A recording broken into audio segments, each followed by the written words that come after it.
ओम। मुंबई नगरी में सर्वप्रथम वेदांत का प्रचार प्रसार करने वाले निरंजन पीठाधीश्वर आचार्य महामंडलेश्वर ब्रह्मलीन स्वामी श्री प्रेमपुरी जी महाराज के अति पावन चरणों में प्रणाम।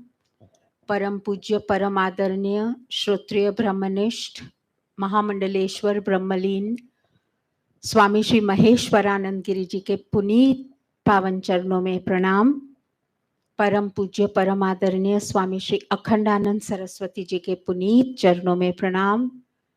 मंचस्थ श्रोत्रिय ब्रह्मनिष्ठ काशी से शिक्षा दीक्षा लेके निष्काम सेवा करते हुए श्री महाराज जी स्वामी अवधेश चैतन्य जी के पुनीत पावन चरणों में प्रणाम करते हुए ओम सहना भवतु सहनौ भुनक्तु सह वीर्यं करवावहै तेजस्विनावधीतमस्तु मा विद्विषावहै।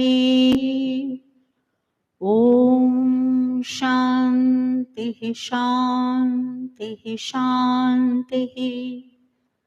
त्वमादिदेवः पुरुषः पुराणस्त्वमस्य विश्वस्य परं निधानम् वेत्तासि वेद्यं च परं च धाम त्वया ततं विश्वमनन्तरूप।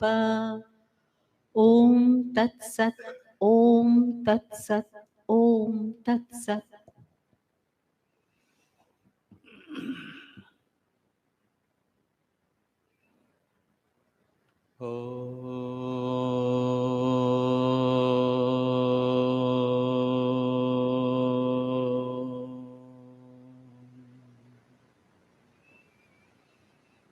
जो ब्रह्मानं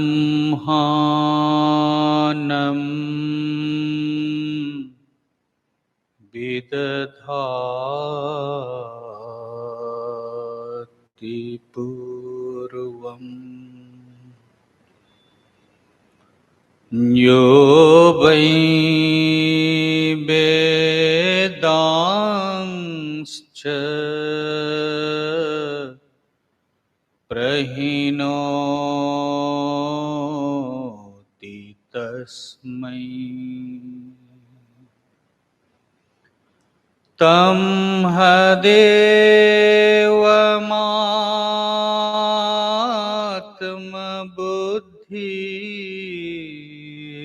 प्रकाशम् मुमुक्षुर्वै शरणमहं प्रपद्ये। सानन्दमानन्दवने वसन्तम् आनन्दकन्दं हतपापवृन्दम्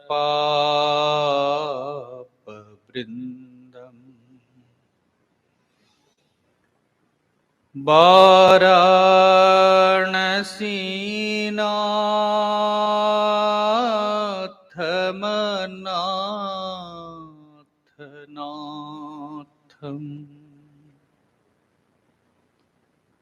श्रीविश्वनाथं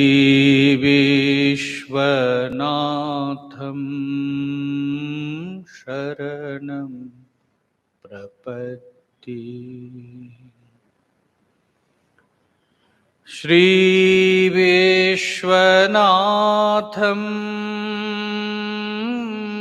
शरणं प्रपद्ये। शरणं प्रपद्ये। वसुदेवसुतं देवं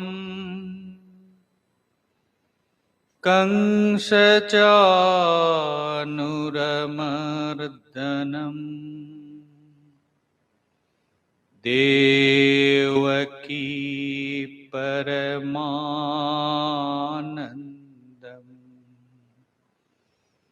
कृष्णं वन्दे जगद्गुरुम् कृष्णं वन्दे जगद्गुरुम् मूकं करोति वाचालम् पङ्गुं लङ्घयते गिरिम् यत्कृपातमहं वन्दे परमानन्दमाधवम्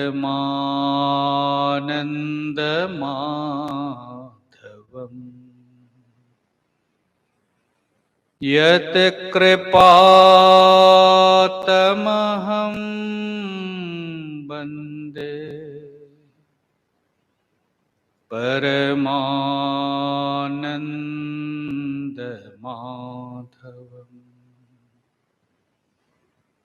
गुरुर्ब्रह्मा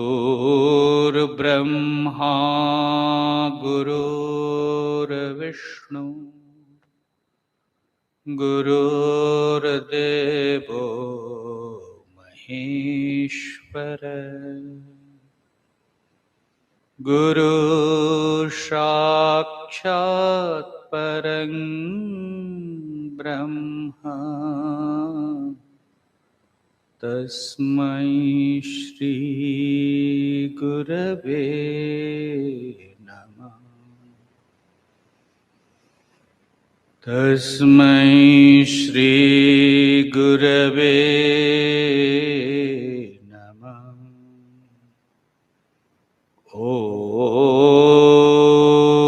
ॐ शान्ति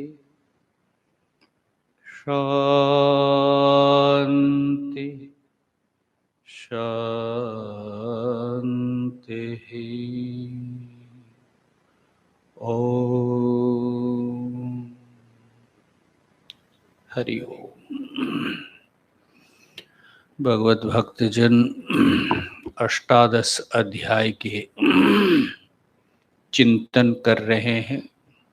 पहले हम 5 श्लोक का उच्चारण कर लेते हैं। ओम श्री परमात्मने नमः।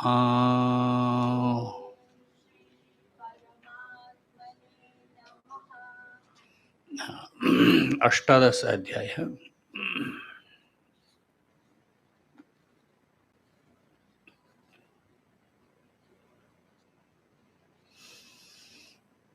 ओम श्री परमात्मने नमः।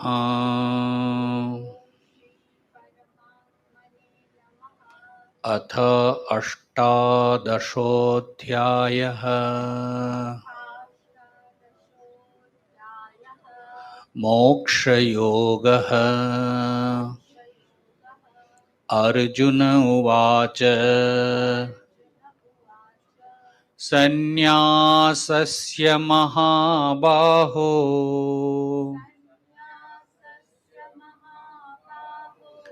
तत्त्वमिच्छामि वेदितुम्। त्यागस्य च ऋषिकेश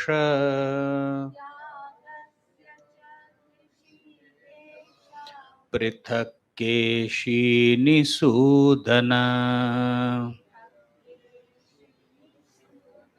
श्रीभगवानुवाच काम्यानां कर्मणां न्यासम्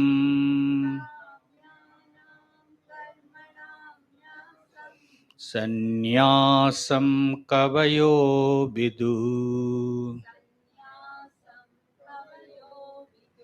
सर्वकर्मफलत्यागं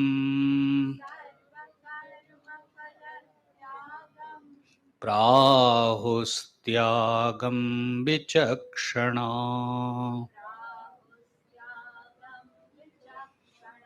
त्यज्यं दोषवदित्यागम्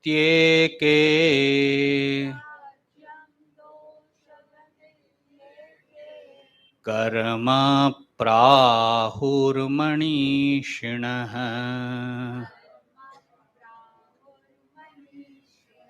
यज्ञदानतपः कर्म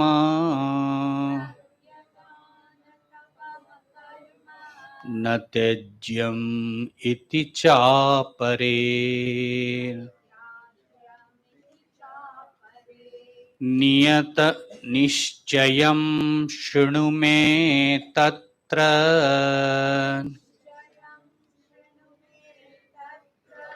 त्यागे भरतसत्तमा त्यागो हि पुरुषव्याघ्र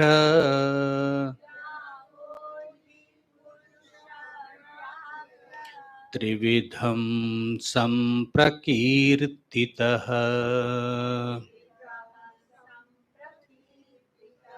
यज्ञदानतपः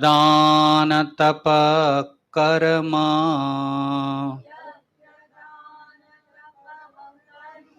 न त्यज्यं कार्यमेव तत् यज्ञो दानं तपश्चैव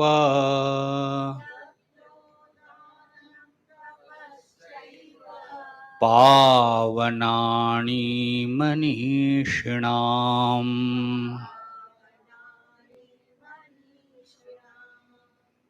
एतान्यपि तु कर्माणि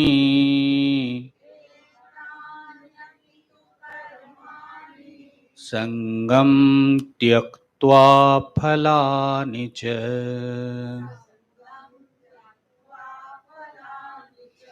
कर्तव्यानीति मे पार्थ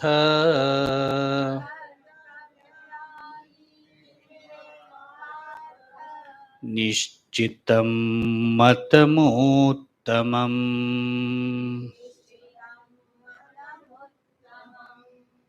भगवत भक्तजन, उपसंहार अध्याय में परमात्मा जीवन भर के लिए साधना बतलाते हैं। निष्काम भाव से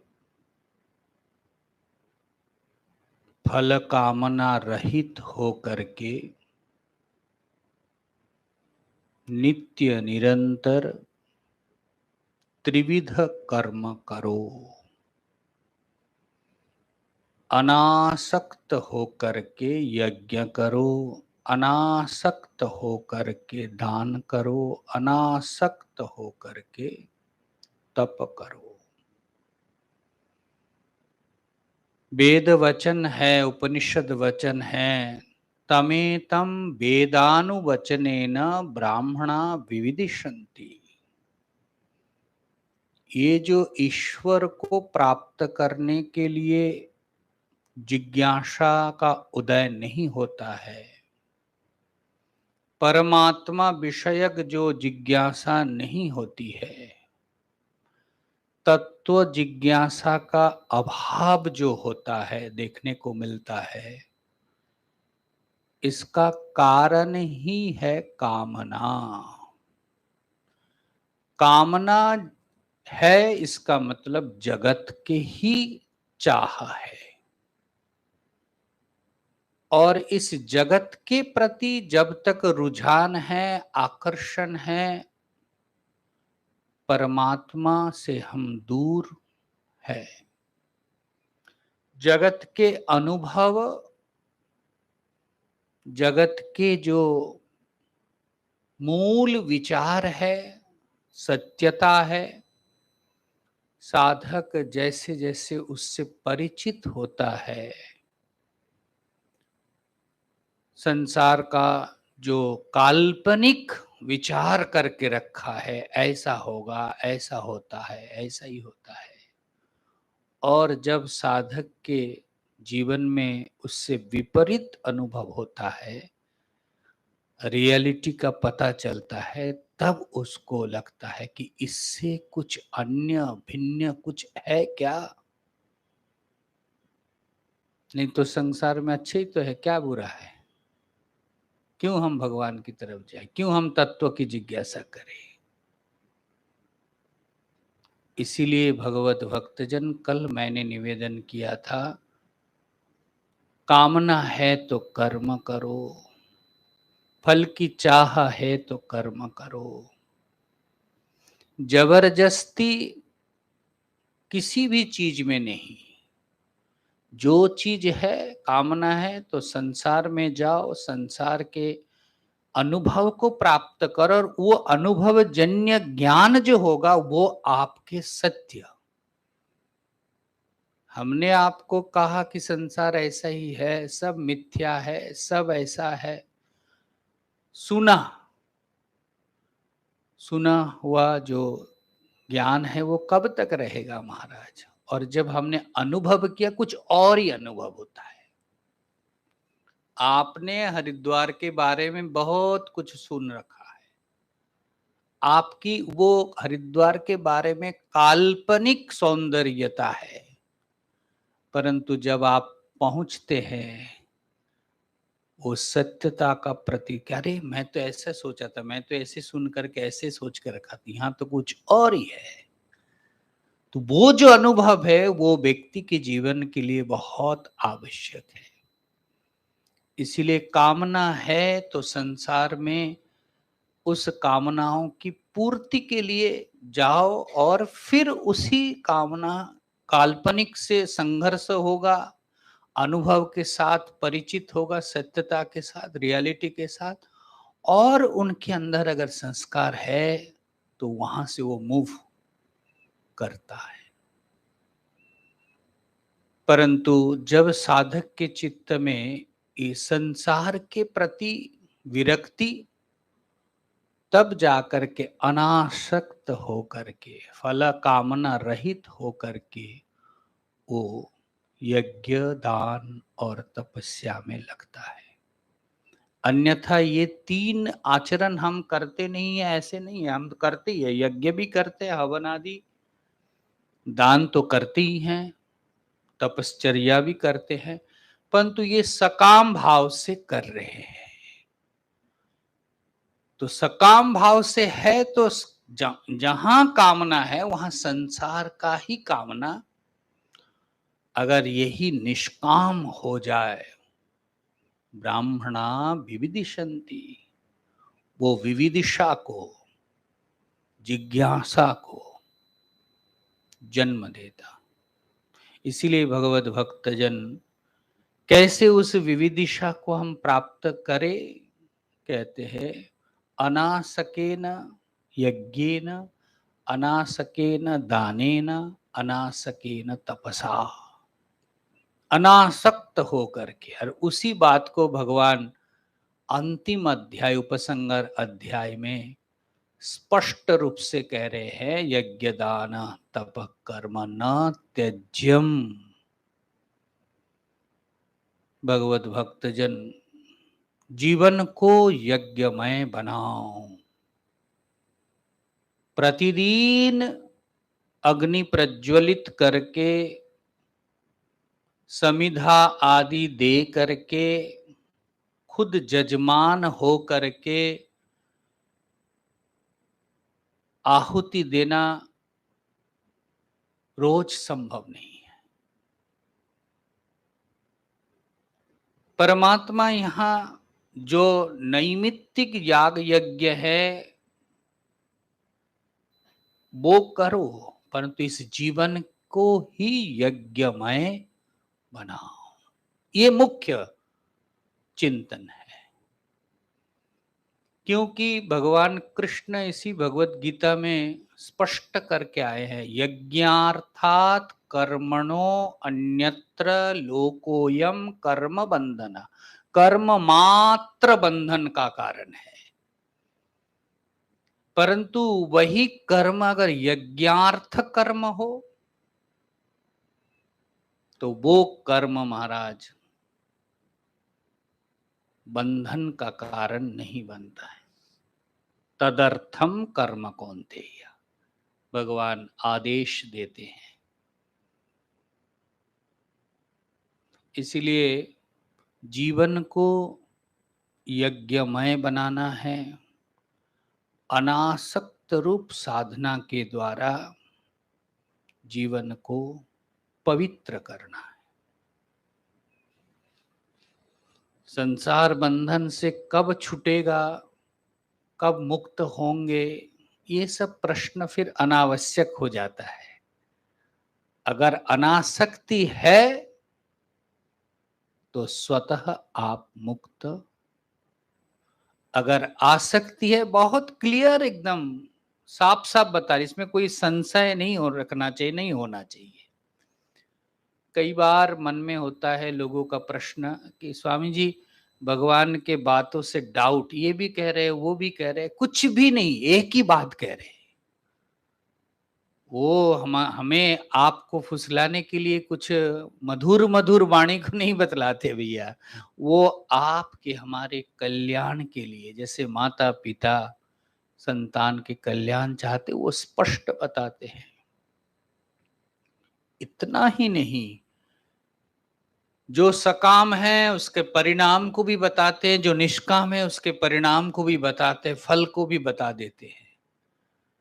और अंत में जाकर के यह भी तो कहते हैं, दोनों मार्ग को तुम्हारे सामने हमने रखा, अब जथेच्छसी बताओ। ऐसा आग्रह नहीं कर रहे हैं कि यही कर ना। तो देखो, अगर भगवत गीता का अध्ययन कर रहे हैं, भगवान कृष्ण के आराधक है, तो हमारे जीवन में यह शिक्षा है। यह शिक्षा हमारे व्यवहारिक जीवन में भी लाओ। जब आप पेरेंट्स है, अभिभावक है, तो आप किसी को भी गाइड करते हैं, आग्रह अगर रखा कि मैं जैसा कह रहा हूं ऐसा ही पालन करो, तब तुम्हारा दुखी तो और कोई नहीं होगा, और न ही दुख से कोई बचा सकता है। मैं दुखी रहूंगा, ये तो आपने अपने कर्मों के द्वारा फाइनल कर दिया। कैसे देखिए भगवान परमात्मा ज्ञान दे रहे। अगर इसी को हम संसार जीवन में भी अप्लाई करें कि दोनों मार्ग देखो, तुम ये भी कर सकते हो, ये भी कर सकते हो, ये भी कर सकते हो, इसका परिणाम ये है, उसका परिणाम ये है, इसका परिणाम ये है। हमने तुम्हारे सामने सब रखा, अब तुम्हारे दिल जो कहता है वो तुम करो, मानो। तो अगर उतना अनासक्त हो सकते हैं व्यवहार में, तो महाराज सबसे सुखी हम ही होंगे, आप ही होंगे। परंतु एक पॉजिटिव एटीट्यूड के कारण, आग्रह के कारण, एक अभिमान के कारण कि मैं तुम्हारा कल्याण चाहता हूं, मैं तुमसे तुम्हारे बारे में अच्छा मैं जानता हूं, होता ही है शायद। परंतु कष्ट तो हम ही को मिलता है।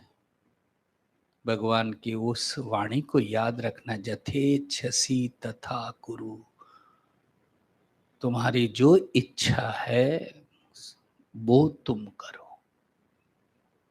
तो देखिए, व्यवहार शुद्धि भी एक प्रकार की प्रयोजन है ना। नित्य दैनंदिन जीवन में हम व्यवहार को शुद्धि कैसे करें। भगवान ने कह दिया अनासक्त रूप से तुम यज्ञ दान तपह करो, ठीक है, परंतु व्यवहार में अगर वो अनासक्ति का प्रैक्टिस न करे, तो फिर हम परमार्थ में, पारमार्थिक चिंतन में, कर्म में हम उसको कैसे अप्लाई कर सकते हैं। इसलिए आग्रह बहुत ज्यादा है, पॉजिटिव बहुत ज्यादा है, तो हमें इस संसार में कोई शक्ति नहीं है कि हमें दुख से बचाए।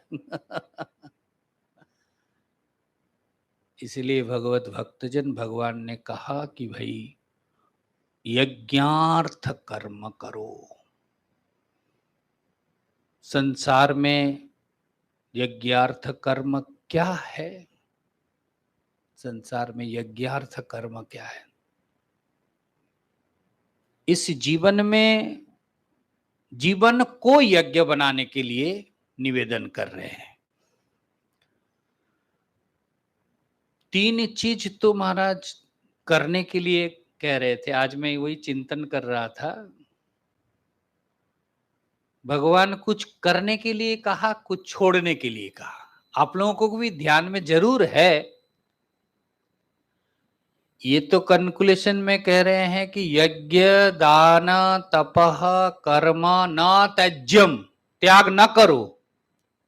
और 3 उन्होंने कह दिया, काम क्रोध तथा लोभ।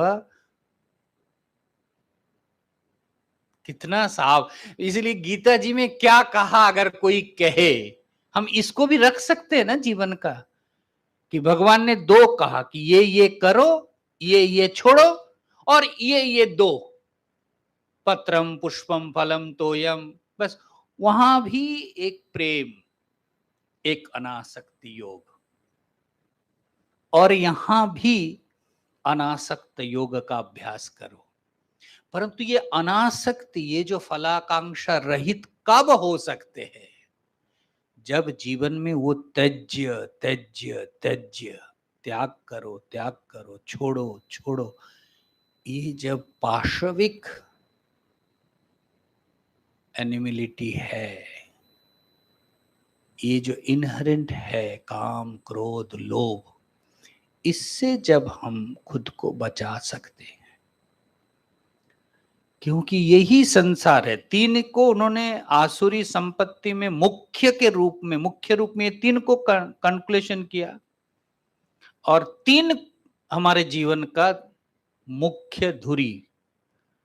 अगर कष्ट पा रहे हैं, अगर बंधन में पड़े हैं, तो महाराज यही 3 कारण है। कामना आपने किया, काम है विषय सुखेच्छा। काम मतलब क्या? विषय सुखेच्छा, प्राप्ति इच्छा।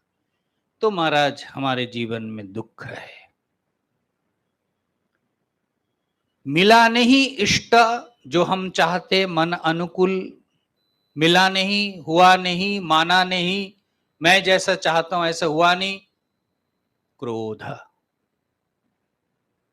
और महाराज जितना दिया, जितना मिला भगवान ने, उससे संतुष्ट नहीं, और चाहिए, लोभ। नीड और ग्रीड 2 शब्द आप लोगों से परिचित है ना। बस हम लोग क्या करते हैं ना, ग्रीड को ढकने के लिए नीड्स की बहुत फैला देते हैं। हमारे नीड्स ये है, नीड्स महाराज ये तो सामान्य नीड्स है महाराज। नीड्स जितना है भगवान ने उतना दे रखा है। दोनों टाइम भोजन, रहने की व्यवस्था, और शरीर तन को आवृत करने के लिए उतना परमात्मा दे करके हमें भेजा है।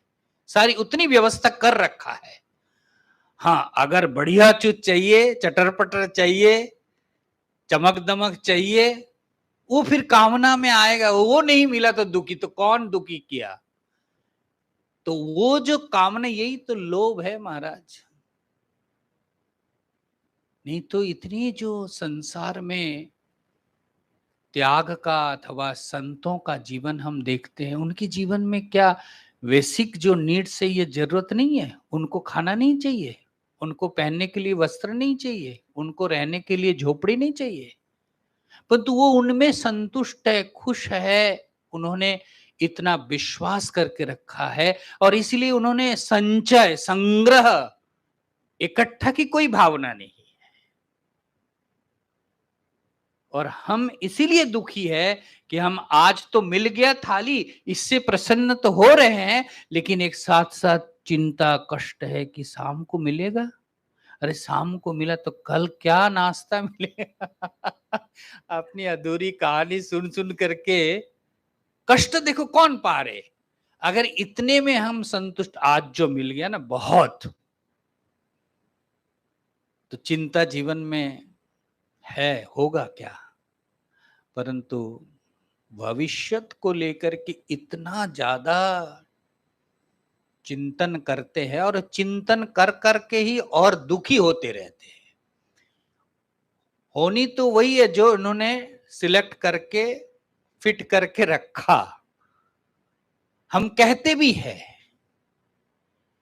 परंतु उस परमात्मा के जो निश्चय है उसको क्यों नहीं हम दिल से स्वीकार कर पाते हैं, क्यों नहीं हमें उस पर विश्वास कर पाते हैं, होते हैं कि अभी जब मिला तब आगे भी मिलेगा। हमने देखा, देखो हमारे संतों की कथा, जब घर छोड़ के आते हैं ना, सब लोग एक जैसा तो नहीं होते ना। आप लोग क्या सोचते हो पता नहीं, लेकिन अधिकतर लोग ऐसे से भाग गए, धक्का खाया, क्या कुछ घटना हुई होगी तभी साधु बन गया, बाबा बन गया, सब ऐसा नहीं है। तो घर छोड़ के जब आते हैं, मैंने देखा तो घर में तो सब व्यवस्था है, माता पिता है, भोजन मिलता है, ऐसा नहीं कि भूखे मारे बाबा बने। अब देखता हूं वही बालक जब आश्रम में आए और रहने लगे तो उनका दिन का खुराक बहुत ज्यादा, मतलब लगता है कि बहुत ज्यादा खा रहे। अब बोल नहीं सकते ना, खाने की चीज जो है कोई खाए, अब इतना मत खाओ तो ये कितना कैसा खराब लगता है। 2-4 दिन, 10 दिन, महीना भर देखा तो उनका शरीर भी खराब हो रहे हैं।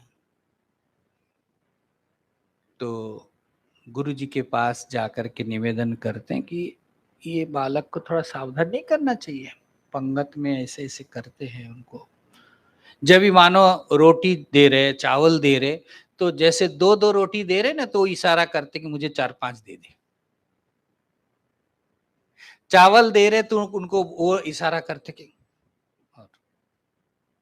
तो इसके पीछे एक बड़ा साइकोलॉजी है नारायण। ये जब हम नहीं समझ पाते तो एक होता क्या है, भूखा था क्या, घर में खाना नहीं मिलता था, ऐसे देखकर कैसे लगता है।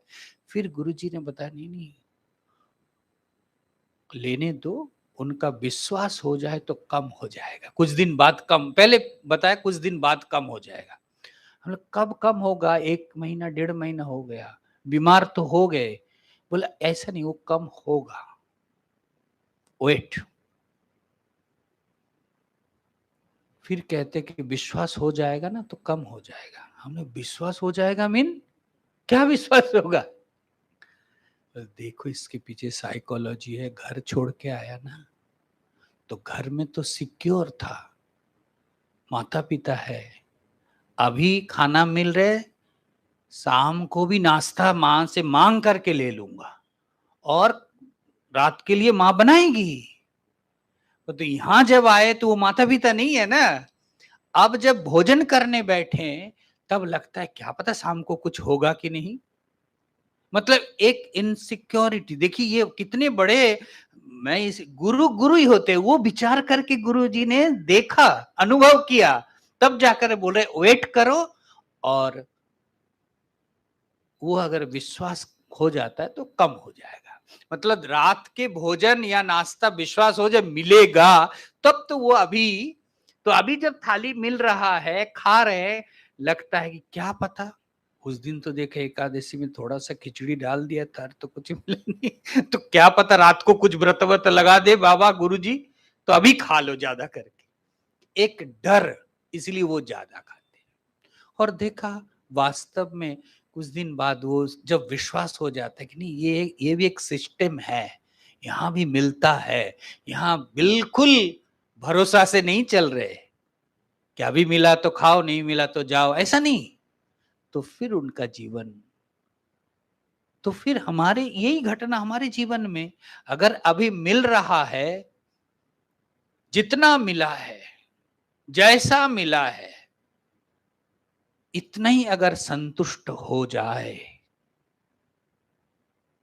तो हमारे नींद भी ठीक से होगी, शरीर भी स्वस्थ रहेगा, बीमारी से भी हम बच सकते हैं।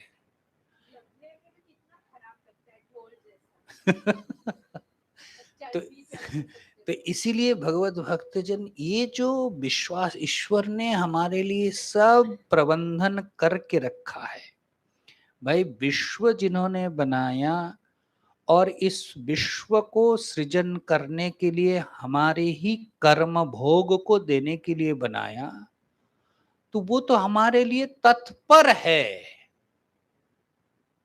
हमारे कितना कर्म, इसीलिए तो कहते हैं शरीर फॉर्म लेने के पहले ही उपनिषद, ये पातंजलि योग सूत्रकार कहते हैं जाति आयु भोग, ये तीन पहले तैयार होते हैं।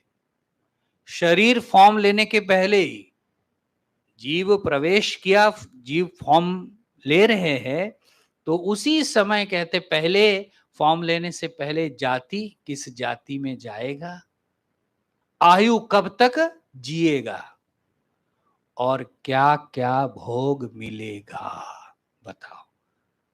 अब जो लिखा गया है उससे एक कौड़ी भी हमें मिलेगा, मिलने पर रहेगा।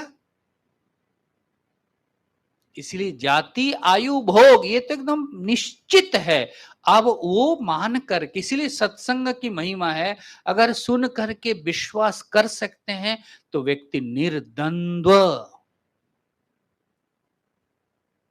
सुखम बंध्यात प्रमुच्यते, भगवान श्री कृष्ण कहते हैं, वो निर्द्वंद्व होकर के भजन कर सकते हैं। इसलिए भगवत भक्तजन, तीन त्याग करो, तीन का अनुष्ठान करो, और जीवन में निश्चिंत हो जाओ। काम क्रोधस्तथा लोभ एतत् त्यज्य त्रयम त्यजेत। और यहां कह रहे तीन, तो तीन तीन का एक समूह बना दिया है, त्रिक। तो इसीलिए भगवत भक्तजन, तीन को त्याग करो क्योंकि ये नरक का द्वार है।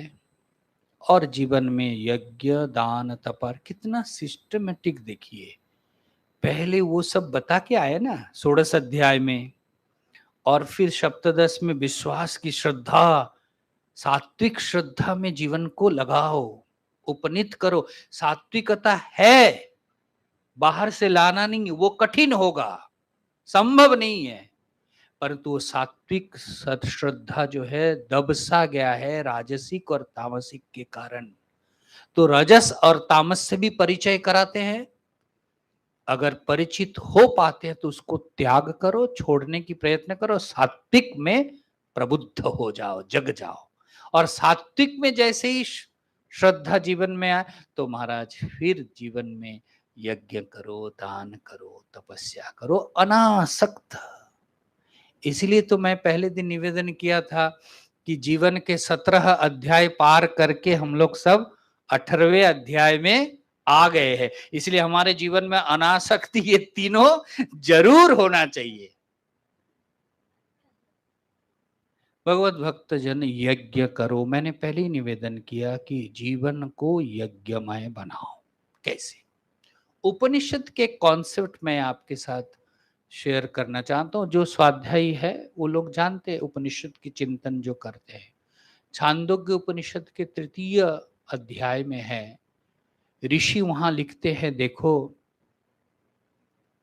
क्योंकि पहले भगवान ने बताया यज्ञार्थ कर्मणो अन्यत्र लोकोयम कर्म बंधना। तो यज्ञार्थ कर्म से अतिरिक्त कोई भी कर्म करो वो तुम्हारा बंधन का कारण होगा।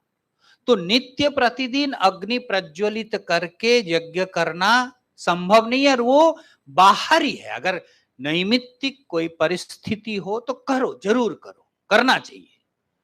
परंतु दैनंदिन जीवन में हम इस यज्ञ को कैसे, इस शरीर को, इस जीवन को यज्ञमय कैसे बनाएं? उपनिषद ऋषि कहते हैं पुरुष भाव इव यज्ञ। यह पुरुष ही यज्ञ के रूप में प्रतिष्ठित, ये जो आप है, आप यज्ञ, पुरुष भाव यज्ञ। 24 वर्षाणि ततः प्रातः काल प्रातः श्रवणम। देखिए कैसे विभाग बता रहे, जीवन के 3 हिस्सा है। और देखिए ये जो आज ही एक सवेरे प्रातः काल एक माँ ने प्रश्न पूछा कि महाराज पहले तो बहुत पूजा पाठ करती थी, अब शरीर होता नहीं है, शरीर से उम्र हो गया, उठते उठते ही बहुत समय हो जाता है। उठ करके, उठना मतलब क्या है, इस शरीर को सचल करना, इस शरीर को चलाने के लायक बना देना, उसके लिए भी 1-1.5 घंटा समय लगेगा, लगता ही है।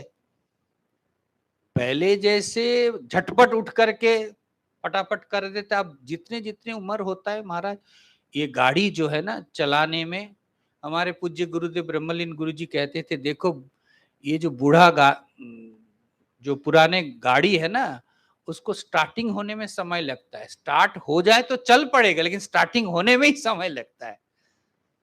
तो फिर ये तो मोटा की पतला की बात नहीं, वार्धक्य की बात है, वृद्धत्व, उम्र के साथ साथ ये स्वाभाविक है। अब इस समय कैसे स्वामी जी, मैं तो उतना भागा दौड़ नहीं कर, पहले बहुत जाती थी माँ प्रश्न, अब नहीं होता है। अब सुविधा भी चाहिए, जैसे घर में मिलता है ऐसे तो कहीं जाए तो मिलना मुश्किल है, ना हम चाह सकते, ना चाह डिमांड करना उचित है। बहुत अच्छा लगा उनका विवेक और ये देख कर, कहते क्या करना चाहिए। मन में कष्ट होता है कि पहले मैं सुबह उठकर के इतना पूजा, इतना अभिषेक, इतना विष्णु सहस्त्रनाम पाठ, ये वो, लेकिन अभी तो कर नहीं पाती। मैं जितना करती हूँ और बाकी जप माला खूब करती। मैंने उनको तो यही बताया, माँ यही ठीक है, शरीर के साथ साथ ये रिजिडिटी को कम करना होगा, करना ही है तो फिर तो दुखी होना ही है। नहीं, रिजिड नहीं, बस परमात्मा समझते हैं, हमसे ज्यादा हमको समझते हैं, और वो हमारे दुख दर्द को जानते हैं। हम जितना करेंगे उतना वो जरूर प्रसन्नता के साथ स्वीकार करें। तो वो देखिए ये प्रसंग आया, मैंने बोला देखो उत्तर भी हो जाए। तो यहां लिखते हैं, चतुर्विंशति तत्प्रातः काल प्रातः सवनम। सवनम 3, जीवन को 3 भाग में विभाग किया। जैसे यज्ञ में प्रातः काल, मध्य काल और अंत काल, 3 हिस्सा। तो इस जीवन को भी 3 हिस्सा में उन्होंने, उपनिषद ऋषि ने कॉन्सेप्ट दे रहे हैं कि इस प्रकार से भावना करो। चतुर्विंशति यहां लिखते हैं, ये जो प्रातः काल है, प्रातः काल का ड्यूरेशन क्या है, 24 साल तक। सब लोग हम देख लेंगे कि हम किस काल में बैठे हैं, मध्य काल में कि अंत काल में कि प्रातः काल में। नहीं देखिए, क्रिटिसाइज नहीं, देख करके हमें उस रूप से खुद को, बस हम यहां पहुंचे हैं तो बस हमारा वो यज्ञ तो चल ही रहे, हम उसको जानते नहीं है वो अलग बात है, परंतु हम कर रहे हैं। और उपनिषद के कॉन्सेप्ट आप देखो तो व्यक्ति के जीवन कितना पवित्र और कंप्लेन लेस हो जाता है, ये एक विधि व्यवस्था दे रहे हैं। तो वो चतुर्विंशति, तो कहते 3 स्थान है, प्रातः काल, मध्य काल और अंत काल। तो 3 देवता है। प्रथम प्रातः काल के देवता है वसु, मध्य काल के देवता है रुद्र, और अंत काल के देवता है आदित्य। वसु मतलब बसाने वाला। तो ये जो प्रातः काल है, किसी भी यज्ञ के लिए प्रातः काल का जो ये उसका तैयारी में लगते हैं ना, प्रतिष्ठा, कोई भी सत्कर्म आप करने जाओ तो उस संग्रह करना, सामग्रियों को, खुद को प्रस्तुत करना, उपस्थित होना। तो ये जीवन का जो 24 वर्ष है प्रातः काल, प्रथम जो श्रवण है, वो कहते हैं वसु देवता है, ये खुद को प्रतिष्ठित करने का, पोषण करने का, पुष्ट करने का। इंद्रियों को खान पान जो भी हम करते हैं, देखो खुद को प्रस्तुत करते हैं ना, तैयार होते हैं। तो 24 साल तक कहते हैं ये वसु देवता है, और वो वसु देवता बसाने वाला सारे इंद्रियों में वो खुद को प्रतिष्ठित करके बसने वाला, ये है वसु देवता। और पोषण भी करता है, रक्षण भी करते हैं। इसलिए तो हमें कहता है ना कि हम लोगों को कि ठीक से खाओ, पुष्टि भोजन करो, नहीं तो कमजोर हो जाओगे, पढ़ नहीं। बच्चे लोगों को हम लोग बोलते हैं ना, तो क्यों बोलते हैं महाराज? कहते पुष्ट होना चाहिए, पोषण तत्व जीवन में हो, आगे जाकर के यही काम देगा। तो उपनिषद ऋषि कहते हैं ये 24 वर्ष तक प्रातः काल है, और इस प्रातः काल के देवता है वसु, जो रक्षा करने वाले हैं। मध्यकाल, उसके बाद मध्यकाल के देवता है रुद्र। उपनिषद के भाष्यकार लिखते हैं रुलाने वाला रुद्र। अनेक रुद्र है, आप ऐसा मत सोचो कि हम जो उपासना करते हैं वो रुद्र, ऐसा नहीं, रुद्र भी अनेक है। रुलाने वाला रुद्र तो जीवन के साथ कैसे कहते हैं? रुलाने वाला रुद्र इस प्रकार से है कि भाई जब उम्र होता है तो त्रिविध बात, पित्त और कफ का ऊपर नीचे होता रहता है, तो शरीर में रोग आता जाता रहता है कि नहीं? कष्ट होता है कि नहीं? तो ये कष्टजन्य जो रोदन है, कष्ट पारे मतलब रुलाने वाला, तो ये है रुद्र। अगर मानो मेरा ये है, उस समय अगर ये उपनिषद कॉन्सेप्ट को रख सकते हैं जीवन में कि ये जो जीवन में कष्ट है इसकी देवता है रुद्र, और ये कष्ट भी जरूरी है। उम्र के साथ साथ पित्त, बात, कफ का वैषम्य जीवन में आता ही है, और इसके कारण महाराज पूरे शरीर में रोग से, कष्ट से हम तड़पते हैं।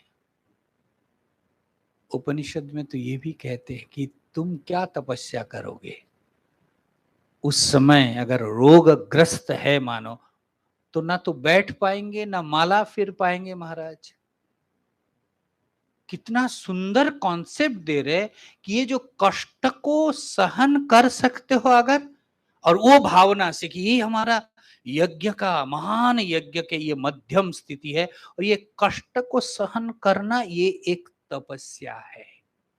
देखो हम लोग, अधिकतर लोग हम ब्लेमिंग में चले जाते हैं ना, कंप्लेनिंग में।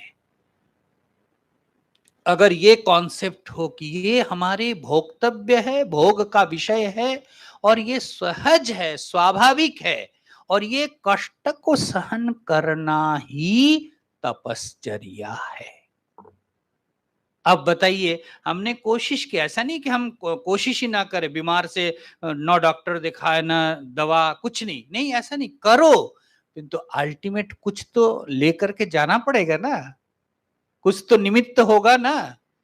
तो ये जो रोग है, ये जो बीमारी है, कहते हैं जो कष्ट पा रहे, उपाय का आश्रय लेकर के भी अगर कष्ट पा रहे, उस समय चिंतन करो, यही रुद्र देवता और यही कष्ट हमारे लिए तप है।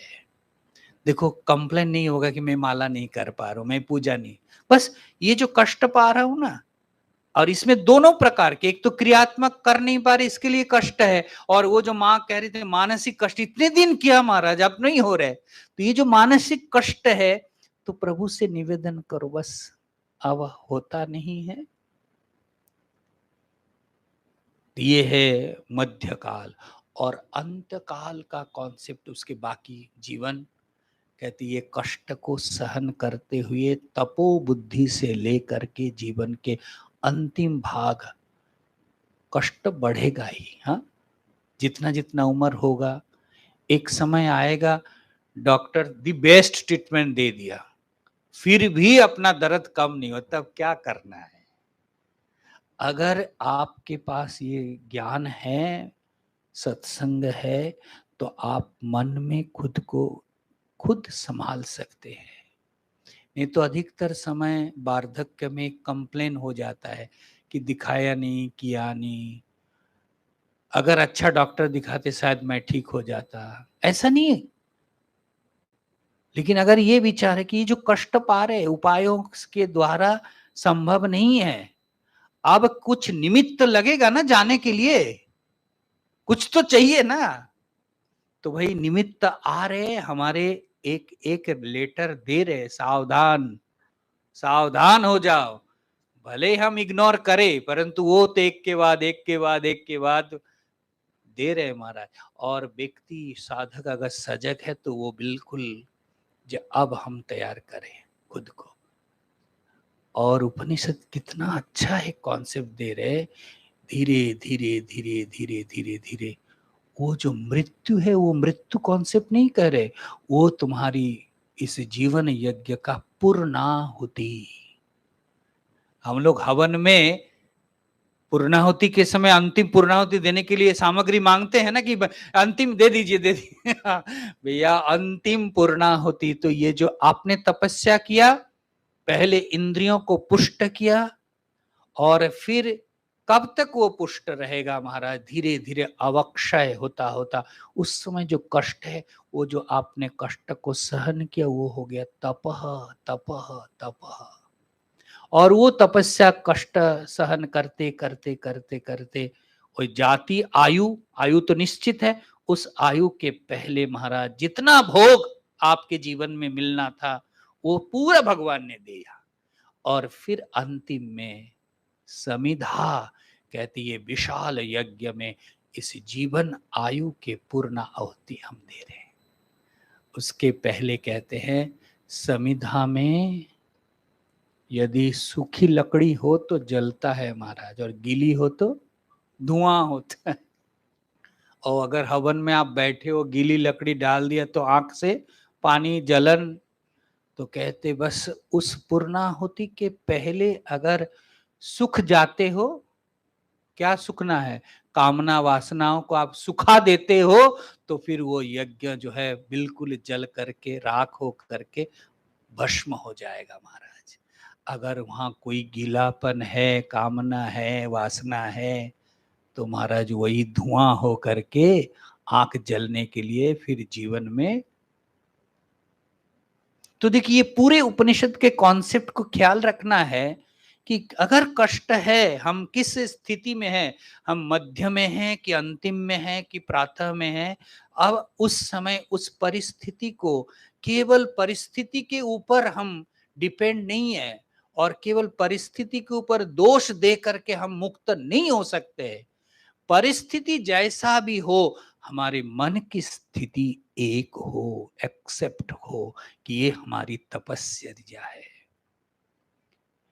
ऐसा किया था, ऐसा हुआ था, ऐसा, ये सब कोई काम का नहीं है नारायण। हम कितने भी दोष दे, कितने भी गिनती कर ले, अभी जो परिस्थिति है उसको एक्सेप्ट करके कुछ इग्नोर, कुछ फॉरगेट, कुछ फॉरगिव, और फिर व्यक्ति के जीवन में वो यज्ञ दृष्टि रख करके वो कष्ट को जो सहन कर रहे हैं, उपचार ले रहे हैं, पथ्य ले रहे हैं, फिर भी कष्ट है, तो उस समय एक तपो बुद्धि जीवन में अगर आ जाए तो जीवन कितना मधुर होता है, बताइए कितना मधुर।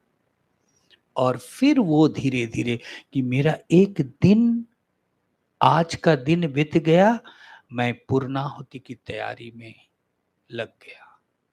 जो दिन आज महाराज बीत गया वो हमारे जीवन में अभी कभी नहीं आने वाला है। तो आज के दिन के फिजूल चिंता करके कोई फायदा नहीं है।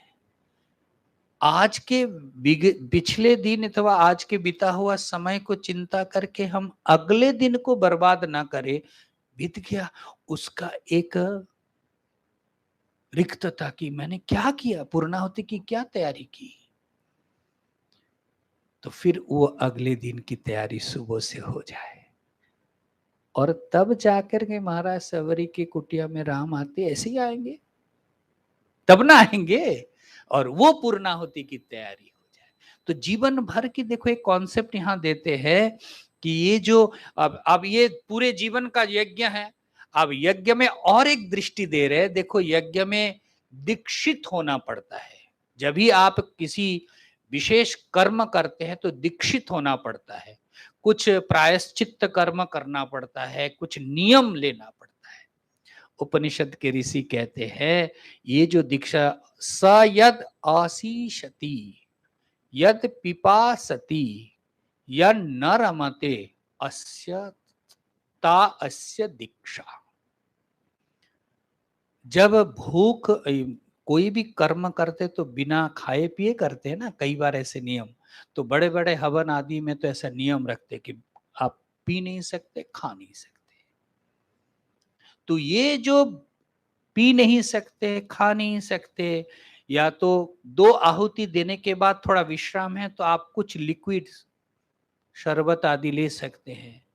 तो जब ये जो असना आसीसी थी, ये जो भूख पिपासती, ये जो प्यास, इससे जो कष्ट हो रहे हैं ना, ये कहते हैं अगर मिला नहीं तो कष्ट तो होता ही है, वो कष्ट को मानो दीक्षा। देखिए, तो जीवन में, हमारे जीवन में कष्ट है कि नहीं? मान लीजिए एकादशी व्रत इतने दिन किए हैं, अभी भी कर रहे हैं, परंतु पहले जैसा तो स्थिति नहीं है।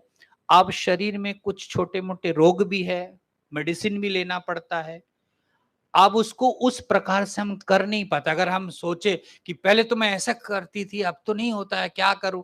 नहीं, थोड़ा कष्ट हो रहे हैं, ये आपकी दीक्षा है। उपनिषद कॉन्सेप्ट दे रहे, जो वो जो कष्ट है बिना पान के, भूख के कारण जो थोड़ा तकलीफ हो रहे, वो आपकी दीक्षा है। इस दीक्षा को ख्याल रखना।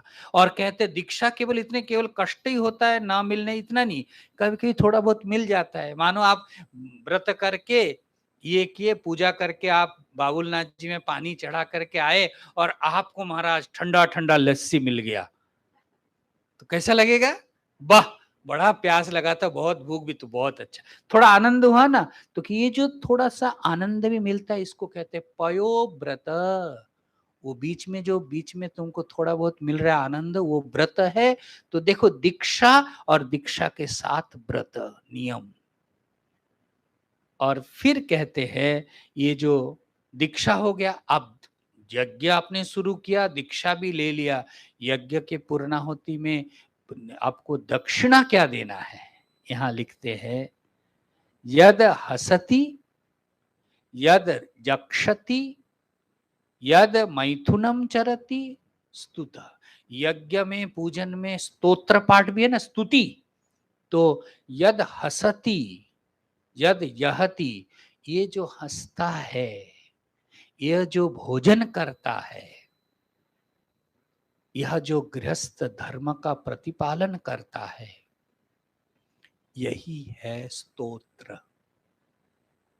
देखिए, अब देखिए, जब भी हमारे संसार में सुख का कोई व्यवस्था हो, प्रसन्नता का परिवेश हो, अगर कॉन्सेप्ट आया कि वो जीवन यज्ञ का स्तोत्र है, क्योंकि भगवान ने कहा ना यज्ञ दान तप कर्म, तो यज्ञ चल रहे जीवन में। तो जीवन में कोई आनंद उत्सव का मुहूर्त है, प्रसंग है, उनको भूल सकते हैं? अहर्निश याद करना है ना, तो कैसे भूलेंगे? अगर उनको याद रखना है कि ये जो आनंद का मुहूर्त है, ये वो जीवन यज्ञ के स्तोत्र पाठ है। और ये जो गृहस्थ धर्म है, ये सामगान है, उपनिषद का कॉन्सेप्ट है, सामगान है। और महाराज ये जो भोजन मिल रहा है बढ़िया, यह भी उनकी स्तोत्र है। तो देखो, वो दीक्षा हो गया या स्तुति पाठ, अपने यज्ञ के मध्य में आकर के आप स्तोत्र भी पढ़ लिया संसार में। और अंत समय में कहते पूर्णाहुति के पहले तुम्हें दीक्षा, ये दक्षिणा की तैयारी कोई भी सत्कर्म करो, दक्षिणा नहीं दोगे तो पूर्ण नहीं होता है। तो इस जीवन में दक्षिणा क्या है महाराज? जेब से निकाल करके पकड़ा देने, ये दक्षिणा यहाँ कुछ क्या कब दोगे? हमको भावनात्मक इसमें करना है ना। तो यहाँ लिखते हैं अथ यत् तपो दानम आर्यवम अहिंसा सत्यवचनम इति ता अस्य दक्षिणा। देखिए क्या दक्षिणा है। जीवन में अगर तपस्या है, और वो भी तपस्या यहाँ भाष्यकार लिखते स्वेच्छया कष्ट, स्वेच्छा से कष्ट को स्वीकार करना, तपश्चर्या। स्वेच्छा से जब आप कष्ट को सहन करते हैं, व्रत उपवास आदि करते हैं, ये हो गया दक्षिणा। दक्षिणा में कह रहे सरलता, आर्जवम, सरलता, रिजुता। भाष्यकार लिखते हैं कपट रहितता, कपटी नहीं। तो ये देखो, ये दक्षिणा। तो देखो जीवन में हम पूर्णाहुति के पहले, हम जब पूर्णाहुति के लिए सामग्री लेते हैं, दक्षिणा भी तो तैयारी करनी होगी कि नहीं? हमने तैयारी रखा कि नहीं भैया? तो ये जो कष्ट आ रहे, ये जो जीवन में सुख आ रहे, ये जो जीवन में आनंद का मुहूर्त आ रहे, और ये जो जीवन में पूर्णाहुति की तैयारी है, ये पूरे कॉन्सेप्ट उपनिषद, छांदोग्य उपनिषद में लिखते हैं कि जीवन को यज्ञमय बनाओ। और इस दृष्टि से जब अपने को प्रस्तुत करते ना, तो बाहरी यज्ञ कितना इंपॉर्टेंट है पहले आपने किया, ठीक है, लेकिन अब नहीं होता है, शरीर से नहीं हो बन पा रहे हैं। तो आप इस जीवन के उस कॉन्सेप्ट को, ये औपनिषदिक चिंतन को ध्यान में रखना है कि हमने प्रातः सवन को अतिक्रमण करके मध्यम सवन को भी प्राप्त किया। अब धीरे धीरे धीरे अंत्य श्रवण जो हमारे पूर्ण होती है उसकी तैयारी है। तो ये जो हमेशा भगवान को चिंतन करो, आप अलग हुए ही नहीं उनके चिंतन से। जीवन को ही अगर इस प्रकार यज्ञ में परिवर्तित कर सकते हैं, तो हर क्षेत्र में कहां आप ईश्वर को छोड़ सकते हैं? क्योंकि यहाँ जो कॉन्सेप्ट दिया है, जो दुख है, जो कष्ट है, जो ये सब के सब महाराज तप है। इसीलिए भगवान यहाँ आकर के कहते हैं सर्वोपनिषद सार भगवद गीता में, यज्ञ दान तप कर्म न त्यज्यम, यज्ञ कभी भी त्याग ना करो। भगवान के चरणों में प्रार्थना, हे ईश्वर हम इस ज्ञान को प्राप्त करें और इस भाव से जीवन को तैयार करें, इस तपश्चर्या से जीवन को तैयार करें, पूर्णाहुति की तैयारी करें। ओम पूर्णमदः पूर्णमिदं पूर्णात् पूर्णमुदच्यते पूर्णस्य पूर्णमादाय पूर्णमेवावशिष्यते। ओम शांति शांति। शंकरं शंकराचार्यं केशवं वा सूत्रभाष्यकृतौ भगवन्तौ पुनः ईश्वरो गुरुरात्मेति मूर्तिभेद विभाग व्योमवद्व्याप्तदे। ओम शांति शांति शांति। ओम नमः पार्वती कृष्णार्पणमस्तु।